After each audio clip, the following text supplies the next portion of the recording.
Welcome to Daily Current Affair. Today is 26th of September 2022. Defense Ministry signs a deal for dual role surface to surface BrahMos missile with which company? That is BAPL. So India की जो defence ministry है उन्होंने BAPL के साथ क्या किया है, एक पैक्ट साइन किया है। BAPL का मतलब क्या है? BrahMos aerospace private limited. ठीक है, जो ये ब्रह्मोस एरोस्पेस प्राइवेट लिमिटेड है, ये जॉइंट कंपनी है। किसकी? इंडिया और रशिया दोनों की एक जॉइंट कंपनी है। इस कंपनी के साथ क्या किया है, डिफेंस मिनिस्ट्री ने एक डील साइन किया है फॉर किसके लिए? Dual role of surface to surface BrahMos missile. मतलब कि जो ब्रह्मोस मिसाइल है उसका ड्यूल रोल होगा। ड्यूल रोल कैसे होगा? हम इसको लैंड में भी लॉन्च कर सकते हैं और एंटी शिप्स, जो शिप्स होती है ना सागर में या समुद्र के अंदर जो शिप्स होती हैं, उनके लिए भी हम इसका यूज़ कर सकते हैं। तो ये हो गया ड्यूल रोल। ठीक है, तो इसके लिए क्या हुआ है, एक तरह का पैक्ट साइन हुआ है between defence ministry and BAPL के बीच में। सो BAPL का मतलब क्या है? BrahMos aerospace private limited. ठीक है, surface to surface BrahMos missile with BAPL। किसकी हुई है डील? डिफेंस मिनिस्ट्री की। सो BAPL इज अ क्या है, joint venture between India and Russia. Now, which is the first Indian bank to get Reserve Bank of India approval for rupee trade? अब हम क्या कर रहे हैं, जैसे हमारे पास एक रशिया है, ठीक है। अब रशिया क्या है, रशिया तो US डॉलर का यूज़ नहीं कर सकता क्योंकि US ने उसके ऊपर क्या लगा दिया, बैन लगा दिया है। अब इंडिया के साथ उन्होंने क्या करना है अपना, अगर ट्रेड करना है तो किसी न किसी पैसे के किसी न किसी करेंसी के ऊपर तो उनको ट्रेड करना पड़ेगा। तो रशिया और इंडिया ने क्या किया है, अब वो एक दूसरे के साथ क्या करेंगे, रूबल, रशिया की करेंसी है रूबल और इंडिया की करेंसी है रुपया। ठीक है, तो इन दोनों में वो आपस में ट्रेड करेंगे। US डॉलर को वो US डॉलर के अंदर वो ट्रेड नहीं करेंगे। तो इसके लिए सबसे पहला बैंक जो रिजर्व बैंक ऑफ इंडिया ने अप्रूव किया है वो कौन सा बैंक है? That is UCO bank. So answer is C, UCO bank. India का ये पब्लिक सेक्टर बैंक है। UCO bank is the first bank to receive the reserve bank of India approval for rupee trade. मतलब कि रुपए में हम ट्रेड कर सकते हैं विद रशिया, और जो श्रीलंका क्राइसिस है, श्रीलंका के साथ में भी हम ट्रेड कर सकते हैं विद रूपी। ठीक है, कोलकाता बेस्ड बैंक। तो ये कोलकाता के, इसका हेडक्वार्टर है कोलकाता में यूको का। Will open special vostro account, एक स्पेशल वोस्ट्रो अकाउंट होगा विद किसके साथ? गाज़प्रोम बैंक। गाज़प्रोम बैंक कौन सा है? गाज़प्रोम बैंक है रशिया का बैंक। ठीक है, गाज़प्रोम बैंक रशिया का है, यूको बैंक इंडिया का है। ये दोनों एक वोस्ट्रो अकाउंट खोलेंगे जिसके थ्रू वो क्या करेंगे, रुपीस में ट्रेड करेंगे। अगर सपोज करो रशिया को कोई ऑयल लेना, इंडिया को ऑयल लेना है रशिया से, तो इंडिया पे करेगा रुपीस में या फिर रूबल में। ठीक है, अगर रशिया को कुछ खरीदना है इंडिया से तो रशिया पे करेगा रुपीस में। सो मतलब कि US डॉलर को इन्होंने बाईपास कर दिया है। ठीक है, तो RBI is allowed to trade settlement between India and other countries including Sri Lanka and Russia. Sri Lanka और रशिया ये दोनों इसमें ट्रेड करेंगे। तो कौन सा बैंक अप्रूव किया इंडिया RBI ने? That is UCO bank. Which is the most ट्रिची endowed award in science in the world? ठीक है, साइंस के अंदर जो मोस्ट रिचली एंडोव्ड अवार्ड है वो कौन सा है? That is D, that is breakthrough prize. अभी हमने कुछ दिन पहले पढ़ा था कि ब्रेक थ्रू प्राइज जो है दिए जा रहे हैं। ठीक है, तो ये ब्रेक थ्रू प्राइज क्या है? ब्रेक थ्रू प्राइज है वॉज क्रिएटेड इन 2010 में, इसको क्रिएट किया गया था। सिलिकॉन वैली कहाँ पे है?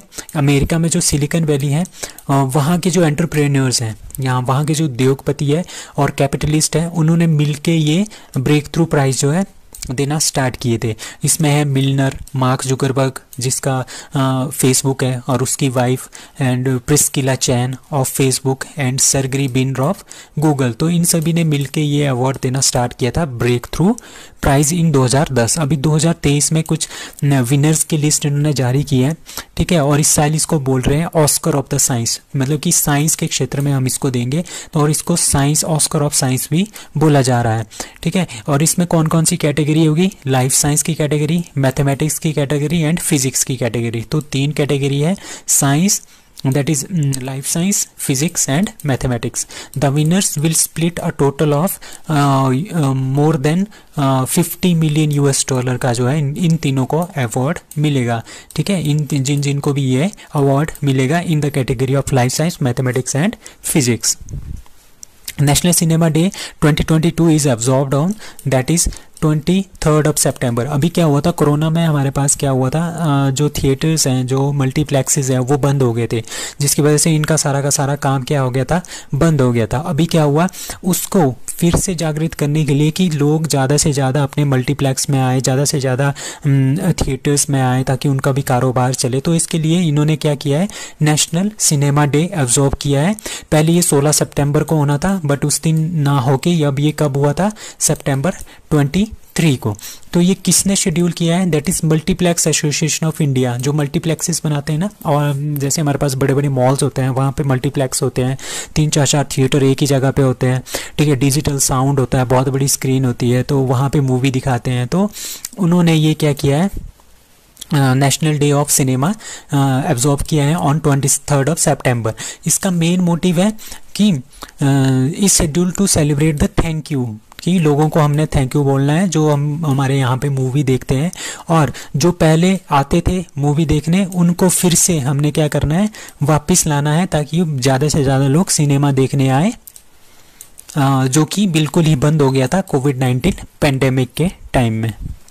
सो इम्पॉर्टेंट डेज ऑफ सितंबर के कुछ इंपॉर्टेंट डेज है, लाइक 1 सितंबर को नेशनल न्यूट्रिशन वीक मनाया जाता है, 1 से लेकर 7 तक, ठीक है. उसके बाद 2 सितंबर को वर्ल्ड कोकोनट डे, 5 सितंबर को सबको पता है international charity day and national teachers day, 8 सितंबर को इंटरनेशनल लिटरेसी डे, 14 सितंबर हिंदी दिवस, 15 सितंबर engineers day, on the birth anniversary of Bharat Ratna M Visvesvaraya, ठीक है. 15 सितंबर को इंटरनेशनल डे ऑफ डेमोक्रेसी भी मनाते हैं. 16 सितंबर very very important world ozone day, ठीक है.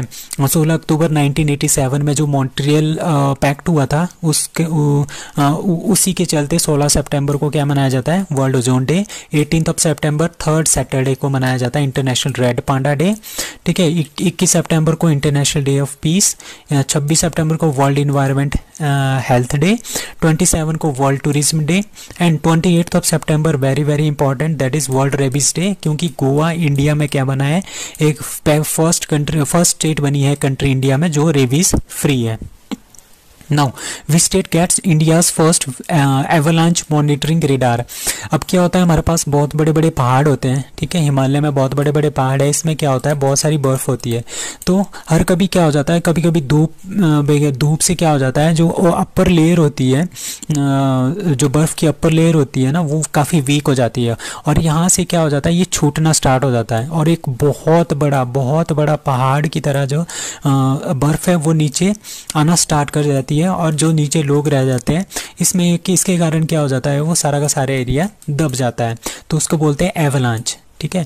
तो उसको डिटेक्ट करने के लिए, पहले ही डिटेक्ट करने के लिए हमने एक रेडार यूज़ किया है, वो जो कि इंडिया का पहला रेडार है, जो कि यूज़ किया गया है कहाँ पे, सिक्किम में, ठीक है. तो Indian army, the defence geo informatics and research establishment DGRE ने इसको बनाया है. इन्होंने इंस्टॉल किया है एवलांचे monitoring radar in north of Sikkim में. तो ये फर्स्ट स्टेट है जहाँ पे हमने एवलांच मॉनिटरिंग रेडार इम्प्लीमेंट किया है. इसमें क्या पता चलेगा, इसमें जैसे यहाँ से ये छूटना स्टार्ट होगा ना, नीचे से जब ये छूटना स्टार्ट होगा उसके 3 सेकंड पहले ही लोगों को पता चल जाएगा कि ऊपर से एवलांच आ रहा है, तो लोग यहाँ से आपस में साइड हट सकते हैं. Who won the final of Dilip Trophy 2022? That is A. West zone. तो जो हमारे पास वेस्ट जोन है उन्होंने दिलीप ट्रॉफी 2022 जीता है, ठीक है. इसके जो कैप्टन थे वो अजिंक्य रहाणे हैं, ठीक है. और ये SNR college cricket ground in Coimbatore में ये फाइनल हो रहा था, और ये फर्स्ट क्लास क्रिकेट होती है इंडिया में. और विजय हजारे 2022 किसने जीता है, इस बार फर्स्ट टाइम जीता है हिमाचल प्रदेश ने, ठीक है. Runner up Tamil Nadu. Ranji trophy 2022 winner is Madhya Pradesh ने भी फर्स्ट टाइम जीता है. रनर अप वॉज मुंबई, जिन्होंने 41 टाइम्स जो है रणजी ट्रॉफी जीती है. IPL 2022 किसने जीता है, 15th एडिशन, दैट इज इसके स्पॉन्सर थे Tata. Winner was Gujarat Titans, first time इन्होंने भी फर्स्ट टाइम जीता है, और टोटल टीम्स इस बार कितनी थी, 10.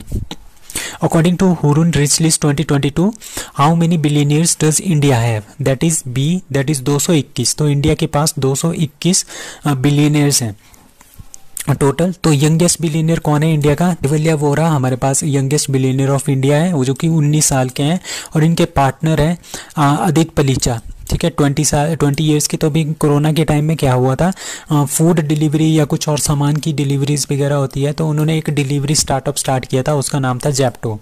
तो वो काफ़ी उनका चल पड़ा है और वो बिलियनियर की लिस्ट में आ गए हैं, ठीक है। रिचेस्ट कौन है? और Gautam Adani first richest, second richest Mukesh Ambani, Cyrus Poonawalla as at third place. Pharma, कौन सा सेक्टर सबसे ज़्यादा बिलियनियर्स प्रोवाइड कर रहा है इंडिया में? दैट इज़ फार्मा सेक्टर, क्योंकि कोविड-19 की वजह से फार्मा सेक्टर का बूस्टअप हो गया है, जिसकी वजह से फार्मा सेक्टर क्या हो गया, फार्मा सेक्टर में सबसे ज़्यादा जो बिलियनियर्स हैं 126 वो फार्मा सेक्टर से हैं। मोस्ट नंबर ऑफ बिलियनियर्स कहाँ के हैं? दैट इज़ मुंबई में सबसे ज़्यादा है, फिर दिल्ली, फिर Bengaluru. So that's all for today, thank you.